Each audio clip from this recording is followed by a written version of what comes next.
ಒಬ್ಬ ಆಗರ್ಭ ಶ್ರೀಮಂತನ big boss ಮನೇಲಿ ಕೆಲ್ಸಕ್ ಹಾಕೊಂಡಿದ್ರ ಅಂತ. ಬಟ್ ಅಲ್ಲ ಏನಾರ ಅನ್ಕೊಳ್ಳಿ, ನಾನಲ್ಲಿ ಮುಸ್ಲಿ ತಿಕ್ಕೋನ್ ಅನ್ಕೊಳ್ಳಿ, ಚೀಪ್ ಅನ್ಕೊಳ್ಳಿ, BBMP ಅವ್ರ ತರ ಇನ್ನ ಕೀಳಾಗ ಅನ್ಕೊಳ್ಳಿ, ನನ್ಗೇನು ಬೇಜಾರಿಲ್ಲ.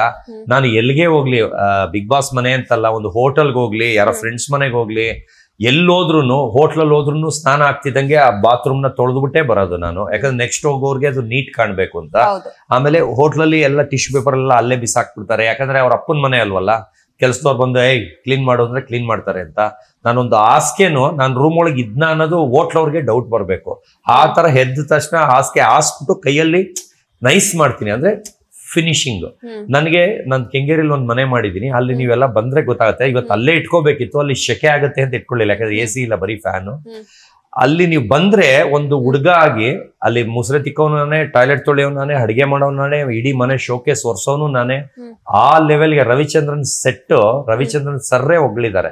ನಂದು ಶೂಟಿಂಗ್ ಸೆಟ್ ವೇಸ್ಟ್ ಅಂತ, ಅಷ್ಟು ಕಲರ್ಫುಲ್ ಆಗಿ ಇಟ್ಟಿದ್ದೀನಿ, ಅಷ್ಟು ವೆರೈಟಿ ಐಟಮ್ಗಳು, ಒಂಥರ ನೋಡಕ್ಕೇನೆ ವಾವ್ ಅನ್ಬೇಕು ಆ ತರ. ಅದ್ರಲ್ಲಿ ಬರೀ ಫ್ಯಾನು, ಆಮೇಲೆ ಫುಲ್ ಲಾಸ್ಟ್ ಫ್ಲೋರು, ಶೆಕೆ ಆಗತ್ತೆ ಅಂತ ನಾನು ಅಲ್ಲಿ ನಿಮ್ನೆಲ್ಲ ಕರೀಲಿಲ್ಲ, ಇವತ್ತು ಇಲ್ಲಿ ಮಾಡ್ತಾ ಇದ್ದೀನಿ.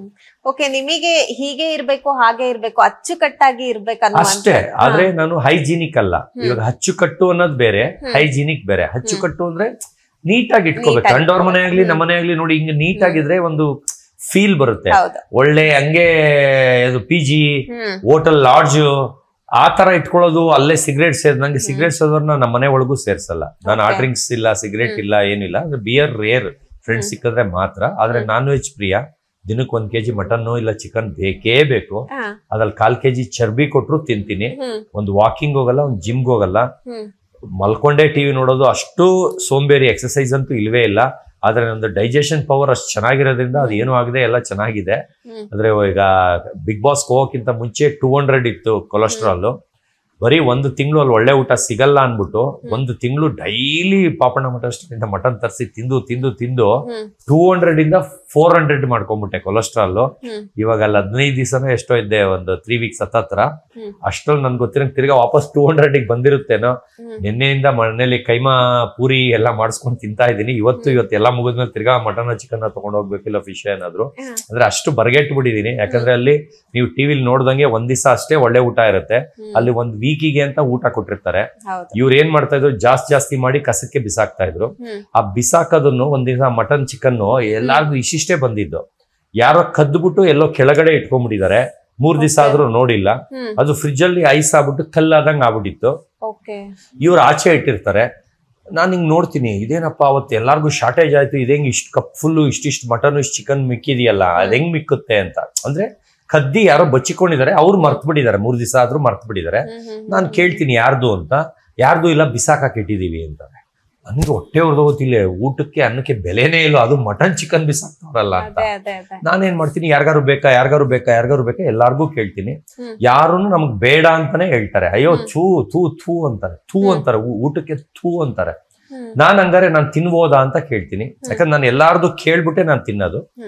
ಅಯ್ಯೋ ಬೇಡ, ಕೆಟ್ಟೋಗಿದೆ, ಹೆಚ್ಚು ಕಡಿಮೆ ಆಗ್ಬಿಡುತ್ತೆ, ಹೊಟ್ಟೆ ಕೆಟ್ಟೋಗುತ್ತೆ ಅಂದ್ರು. ನನ್ಗೇನು ಕೆಟ್ಟೋಗಲ್ಲ ಅಂದ್ಬಿಟ್ಟು ಮೂಸ್ ನೋಡ್ದೆ, ಏನು ಸ್ಮೆಲ್ ಇರ್ಲಿಲ್ಲ. ಓವನಲ್ಲಿ ಇಟ್ಕೊಂಡು ಬಿಸಿ ಮಾಡ್ಕೊಂಡು ಅಷ್ಟು ತಿಂತಾ ಇದ್ರೆ ಎಲ್ಲ ಮಕ್ಕ ಸಿಂಡಿಸ್ತಾ ಇದ್ರು. ಅಸಹ್ಯ ಗಲೀಜ್ ತಿಂತಾ ಇದ್ದಾನೆ ತರ, ಏನೋ ಒಂದು ಕೆಟ್ಟದ್ ತಿಂತಾರ ತರ ಮಕ ಸಿಂಡಿಸಿದ್ರು. ನನ್ಗೇನು ಅವಮಾನ ಆಗಲ್ಲ. ಅದನ್ನ ಟಿವಿಲಿ ತೋರ್ಸಿದ್ರೋ ಬಿಟ್ರೋ ಗೊತ್ತಿಲ್ಲ, ನನ್ಗೇನು ಬೇಜಾರಿಲ್ಲ. ನಾನು ತಂಗ್ಳು ತಿಂದೆ, 1 ವಾರದ ತಂಗ್ಳೂನು ತಿಂದೀನಿ, 10 ದಿವಸ ತಂಗ್ಳೂನು ತಿಂದಿದ್ದೀನಿ. ನನಗೆ ಅದೇನು ಅನ್ಸಲ್ಲ, ನನ್ಗೆ ಯಾವ ಕಾಯಿಲೆನೂ ಬಂದಿಲ್ಲ, ಅದರಿಂದ ಸೈಡ್ ಎಫೆಕ್ಟ್ ಆಗಿಲ್ಲ, ಫುಡ್ ಪಾಯ್ಸನ್ ಆಗಿಲ್ಲ, ಏನೂ ಇಲ್ಲ. ಒಂದು ಸ್ಯಾಂಪಲ್ ಹೇಳ್ತೀನಿ. ನಂದು ಬರ್ಡೇಗೆ ಫ್ರೆಂಡ್ಸ್ ಒಂದು 100 ಜನನ್ ಕರೆದಿದ್ದೆ. ಫಿಶ್ ಅಲ್ಲಿ 2, ಮಟನ್ 2, ಚಿಕನ್ 2, ಪ್ರಾನ್ಸ್ 2, 8 ಐಟಮ್ ಮಾಡಿದ್ದೆ. 100 ಜನಕ್ಕೆ ಕರೆದಿದೆ. ಆದ್ರೆ ಅದು ಶುಕ್ರವಾರ ಶನಿವಾರ ನನ್ನ ಫ್ರೆಂಡ್ಸ್ ಎಲ್ಲ ಪಾರ್ಟಿ ಜಾಸ್ತಿ ಹೋಗೋದು. ಅವರೆಲ್ಲ ನೈಟ್ ನಿದ್ದೆ ಮಾಡದೆ ಭಾನುವಾರ ಮಲ್ಕೋಬಿಟ್ಟು ಯಾರು ಬರಲಿಲ್ಲ. 10 ಜನ ಬಂದ್ರು, 90 ಜನದ ಊಟ ಮಿಕ್ಕತ್ತೆ. ನಾನು ಇಮಿಡಿಯೇಟ್ ಅದನ್ನ ಮನೇಲಿ ಡೀಪ್ ಫ್ರೀಸರ್ ಇದೆ, ಐಸ್ ಕ್ರೀಮ್ ಇಡೋ ಫ್ರಿಜ್, ಅದನ್ನ 5 ಚಿಕನ್ ಇಡಕ್ಕೆ ಇಟ್ಕೊಂಡಿದ್ದೀನಿ. ಅಷ್ಟು ಅಡುಗೆನು ಡ್ರೈವರ್ ಕೈಲಿ ಮನೆಗೆ ಕಳಿಸಿ ಇಮಿಡಿಯೇಟ್ ಇಡಿಸ್ತೀನಿ. ಯಾಕಂದ್ರೆ ಅದನ್ನ ಬೆಳಿಗ್ಗೆವರೆಗೂ ವೆಯ್ಟ್ ಮಾಡಿದ್ರೆ ವಾಸನೆ ಬಂದ್ಬಿಡುತ್ತೆ. ಯಾಕಂದ್ರೆ ಪಾರ್ಟಿ ಮುಗಿಯೋದು ಬೆಳಿಗ್ಗೆಗೆ, ರಾತ್ರಿ ಸ್ಟಾರ್ಟ್ ಮಾಡೋದು, ಬೆಳಿಗ್ಗೆ ಅಷ್ಟು ಸ್ಮೆಲ್ ಬರುತ್ತೆ ಅಂತ ಇಮಿಡಿಯೇಟ್ ಕಳಿಸಿ ಫ್ರಿಜ್ಗೆ ಇಡಿಸ್ತೀನಿ. ಯಾಕಂದ್ರೆ ನಾನು ಫುಡ್ ವೇಸ್ಟ್ ಮಾಡಬಾರ್ದು ಅಂತ. ಅಲ್ಲಿಂದ 65 ಕಿಲೋಮೀಟರ್ ಮನೆ, 65 ಕಿಲೋಮೀಟರ್ ಇದ್ರೂ ಪರವಾಗಿಲ್ಲ, ನೀನ್ ಇಲ್ಲೇ ಮಾಡ್ತೀಯ, ಹೋಗಿ ಇಟ್ಬಿಟ್ ಬಾ ಅಂತ ಕಳಿಸ್ತೀನಿ.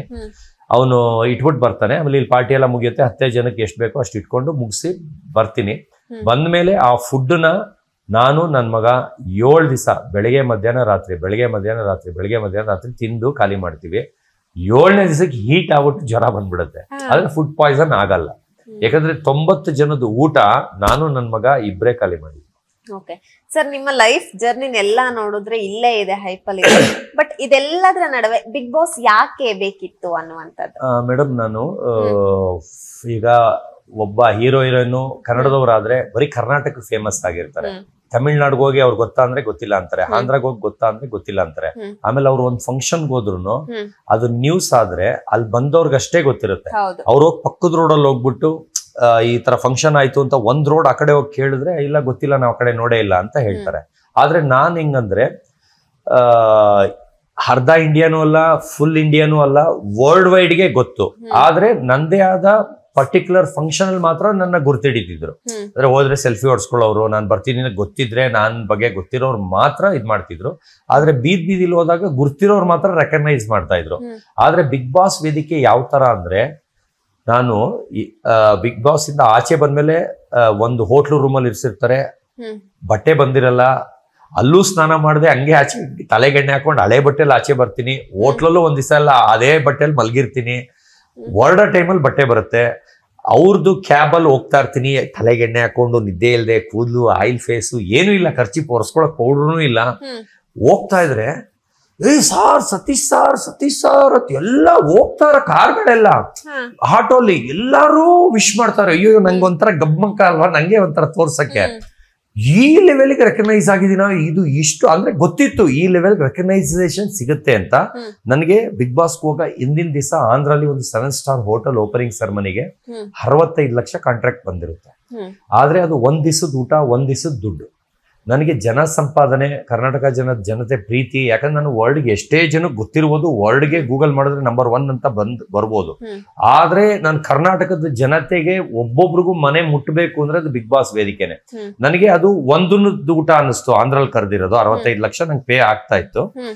ಇಲ್ಲಿದ್ದು ಬಂದು ನನಗೆ ಡೈಲಿ ಊಟ ಅನ್ನಿಸ್ತು. ಅಂದ್ರೆ ನನಗೆ ಇದೇ ಮುಖ್ಯ ಆಯ್ತು. ಬರೀ ಒಂದಿನ ಡಿಫ್ರೆನ್ಸ್ ಅಲ್ಲಿ ಇತ್ತು. ಆದ್ರೆ 27ಕ್ಕೆ ಇವರೇ ಕರೆದು ಬಿಟ್ಟಿದ್ರು. ಹಿಂದಿನ ದಿವಸ ಅದು ಏನೋ ಇದಕ್ಕೋಸ್ಕರ ಎಲ್ಲ ಕರೆದು ಬಿಟ್ಟಿದ್ರು.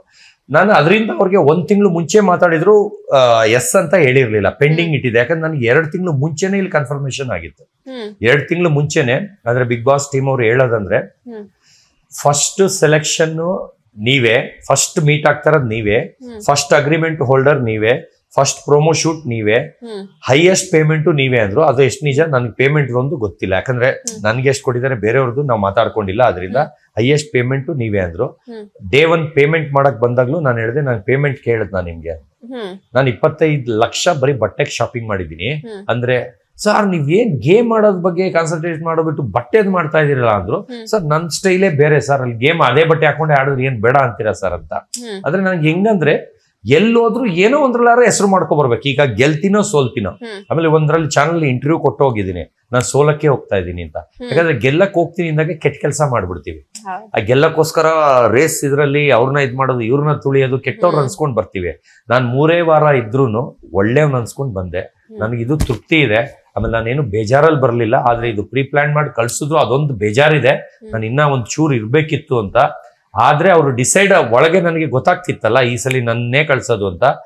ಯಾರ್ದು ಬೇಜಾರಾಗಿಲ್ಲ, ಸ್ಪಂದನದ್ ಮಾತ್ರ ಬೇಜಾರಾಯ್ತು. ಯಾಕಂದ್ರೆ ಅಷ್ಟು ಮರ್ಯಾದೆ ಕೊಡೋಡು ಇಟ್ಬಿಟ್ರಲ್ಲ ಅಂತ. ಯಾಕಂದ್ರೆ ಆ ಲೆವೆಲ್ಗೆ ಬ್ರೈನ್ ವಾಶ್ ಮಾಡಿದ್ದಾರೆ ಅಂತ ಇದ್ರಲ್ಲೇ ಅರ್ಥ ಆಗುತ್ತೆ. ಓಕೆ ಸರ್, ಇವೇನು ವಿನ್ ಆದಾಗ ಕೊಡೋದು 50 ಲಕ್ಷ, ಬಟ್ ನೀವು ಆಲ್ರೆಡಿ ಮುಂಚೆನೆ ಖರ್ಚು ಮಾಡ್ಬಿಟ್ಟಿದ್ರಿ ಬಟ್ಟೆಗೆ 25 ಲಕ್ಷ, ಹೇಗೆ ಅನ್ನುವ? ಅಲ್ಲ, ನಾನು ದುಡ್ಡಾಸೆ ಬಿದ್ದು ಹೋಗ್ದವನೇ ಅಲ್ಲ, ಹೋಗಿದ್ದು ಅಲ್ಲ, ಹೋಗ್ ಬಂದಿದ್ದು ಅಲ್ಲ. ನಾನು ಅಲ್ಲಿ ಅಷ್ಟು ದುಡ್ಡು ಬರುತ್ತೆ, ಅದ್ರಲ್ಲಿ ಇಷ್ಟು ಖರ್ಚು ಮಾಡ್ಕೊಳ್ಳೋಣ, ಅವೆಲ್ಲ ನನಗೆ ಇಂಟ್ರೆಸ್ಟೇ ಇರ್ಲಿಲ್ಲ. ಇವತ್ತೇನ್ ಬಟ್ಟೆ ಇದೆ ನೋಡ್ತಾ ಇದ್ದೀರಾ, ಇದು ಒಂದೇ ಫುಲ್ ಸೆಟ್ ಇದೆ. ಆದ್ರೆ ಆ ಸೆಟ್ ನನಗೆ ಅದು ಪೈಜಾಮ ತರ ನಂಗೆ ಸೂಟ್ ಆಗಲ್ಲ ಅಂತ ಇದ್ರದಕ್ಕೆ ಮ್ಯಾಚ್ ಮಾಡಿ ಹಾಕೊಂಡಿದೀನಿ. ಅಂದ್ರೆ ಫುಲ್ ಸೆಟ್ ಹಾಕೊಂಡ್ರೆ ಅದು ಶೇರ್ವಾನಿ ತರ ಆಗುತ್ತೆ. ಇದು ಒಳಗಡೆನೂ ಬೇರೆ ಇದೆ, ಪ್ಯಾಂಟು ಬೇರೆ ಇದೆ ಇದ್ರದ್ದು. ಬರೀ ಇದು ಒಂದಕ್ಕೆ ದುಡ್ಡು. ಅಂದ್ರೆ ಅವೆಲ್ಲ ಅಷ್ಟೊಂದು ಕಾಸ್ಟ್ಲಿ ಇಲ್ಲ, ಅದು ಬರೀ ವೆಲ್ವೆಟ್ ಮೆಟೀರಿಯಲ್. ಇದು ಒಂದಕ್ಕೇನೆ ಹಿಂದಿನ ದಿವಸ ಪಾರ್ಟಿ ಕೊಡ್ಸಿದೀನಿ ಫ್ರೆಂಡ್ಸ್ಗೆ.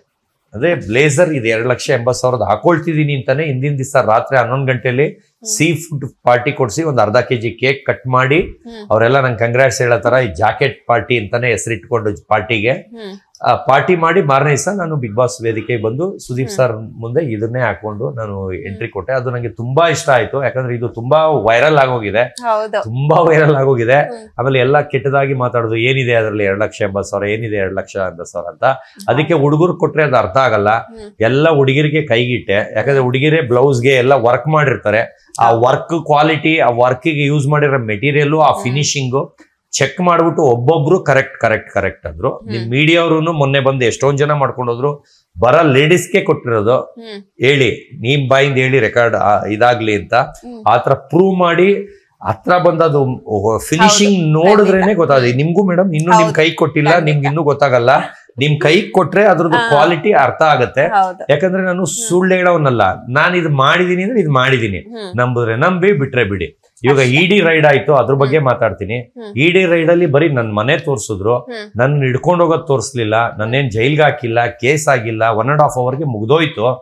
ಇವ್ರೇನ್ ಮಾಡುದು, 3 ದಿವಸ ಡೆಲ್ಲಿಗೆ ಹಿಡ್ಕೊಂಡು ಹೋಗ್ಬಿಟ್ಟವ್ರೆ, ಜೈಲ್ಗೆ ಹಾಕ್ಬಿಟ್ಟವ್ರೆ, ಹಂಗೆ ಹಿಂಗೆ ಅಂದ್ರು. ನಾನು ಅವತ್ತು ರಾತ್ರಿನೇ ಒಂದು ಹೀರೋಯಿನ್ ಜೊತೆ ಪಾರ್ಟಿ ಮಾಡ್ಕೊಂಡಿದ್ದೀನಿ 8 ಗಂಟೆಗೆ. ಅವ್ರು 1.5 hourಗೆ ಹೊಟ್ಟೋಗ್ತಾರೆ. ಈಗ ಅಷ್ಟು ಮೀಡಿಯಾ ಇರೋರು ಅವ್ರನ್ನ ತಪ್ಸ್ಕೊಂಡು ನನ್ನ ಮನೆಯಿಂದ ಆಚೆ ಬರಕ್ಕಾಗತ್ತಾ? ಕಾರೆಲ್ಲ ಆಚೆ ಇತ್ತು, ಅವ್ರು ಹಿಡ್ಕೊಂಡು ನನ್ನ ಎಳ್ಕೊಂಡು ಹೋಗೋದು ತೋರಿಸ್ಬೇಕಿತ್ತಲ್ಲ. ನನ್ನ ಯಾಕೆ ನನ್ನ ಬಾಡಿನೇ ತೋರಿಸಿಲ್ಲ ಯಾವ ವಿಡಿಯೋಲು. ಇದು ನನ್ನ ಯಾರು ದುಶ್ಮನ್ ಚಾನಲ್ಸ್ ಅವ್ರು ಮಾತ್ರ ಒಂದಿಬ್ರು ಮಾತಾಡಿದ್ರು, ಮಿಕ್ಕದವ್ರ ಯಾಕೆ ಸಪೋರ್ಟ್ ಮಾಡ್ಲಿಲ್ಲ ಇದಕ್ಕೆ. ಅವ್ರು ಮಾತ್ರ ಕೆಟ್ಟದಾಗಿ ಮಾತಾಡಿದ್ರು. ನನ್ಗೆ ಇವತ್ತು ಅವರಿಬ್ರು ಚಾನಲ್ ಇಂದಾನೆ ಬಿಗ್ ಬಾಸ್ ಅಲ್ಲಿ ಇದೀನಿ.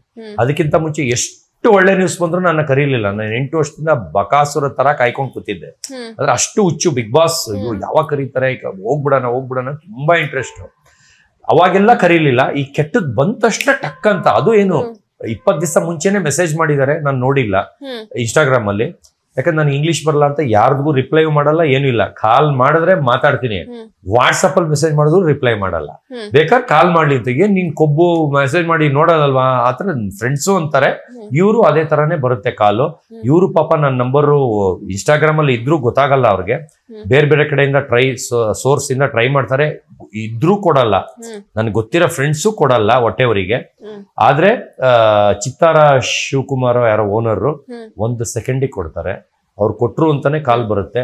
ಏನ್ ನೀವು ಮೆಸೇಜ್ ಮಾಡಿಲ್ಲ, ನೋಡಿಲ್ಲ, ಹಂಗೆ ಹಿಂಗೆ ಅಂತ ಹೇಳ್ತಾರೆ. ಆಮೇಲೆ ಮಾತುಕತೆ ಆಗತ್ತೆ. ಆಮೇಲೆ ನಾನ್ ನಂಬಲ್ಲ, ಅಂದ್ರೆ ಯಾರೋ ಸುಮ್ನೆ ರೇಕ್ಸಕ್ ಮಾಡ್ತಾ ಇದ್ದಾರೆ ಅಂತ ಅನ್ಕೊಳ್ತೀನಿ. ಅದಾದ್ಮೇಲೆ ಒಂಚೂರು ಮಾತಾಡ್ತಾ ಯಾಕೋ ಇರ್ಬೋದೇನೋ ಅಂತ ಅನ್ಸುತ್ತೆ. ಆಫೀಸ್ ಹತ್ರ ಬರ್ತೀರಾ, ಈ ತರ ಹಾಸ್ಪಿಟ್ಲ್ ಇದೆ, ಅದ್ರ ಎದುರುಗಡೆ ನಮ್ದಿದು, ಅಲ್ಲಿಗೆ ಬನ್ನಿ ಅಂತ ಕರೀತಾರೆ. ಆಯ್ತು ಸರ್ ಬರ್ತೀನಿ ಅಂತೀನಿ. ಅಂದ್ರೆ ಒಂದು ಯಾಕಂದ್ರೆ ಸುಮ್ನೆ ಆಮೇಲೆ ಡೌಟು ಪಡಂಗಿಲ್ವಲ್ಲ ಅದರಿಂದ. ಆದ್ರೆ 2 monthsಲ್ಲೇ ಹೋಗ್ತೀನಿ. ಹತ್ರ ಹೋಗೋ ಟೈಮಲ್ಲಿ ಆಫೀಸಿಗೆ ಬೇಡ ಸರ್, ನೀವು ಬಂದ್ರೆ ಎಲ್ಲರಿಗೂ ಗೊತ್ತಾಗುತ್ತೆ, ಆಪೋಸಿಟ್ ಬನ್ನಿ, ಇಂಡಿಯನ್ ಕೆಫೆ ಅಂತಿದೆ, ಅಲ್ಲಿಗೆ ಬನ್ನಿ ಅಂತಾರೆ. ಅಲ್ಲಿ ಹೋಗ್ತೀನಿ.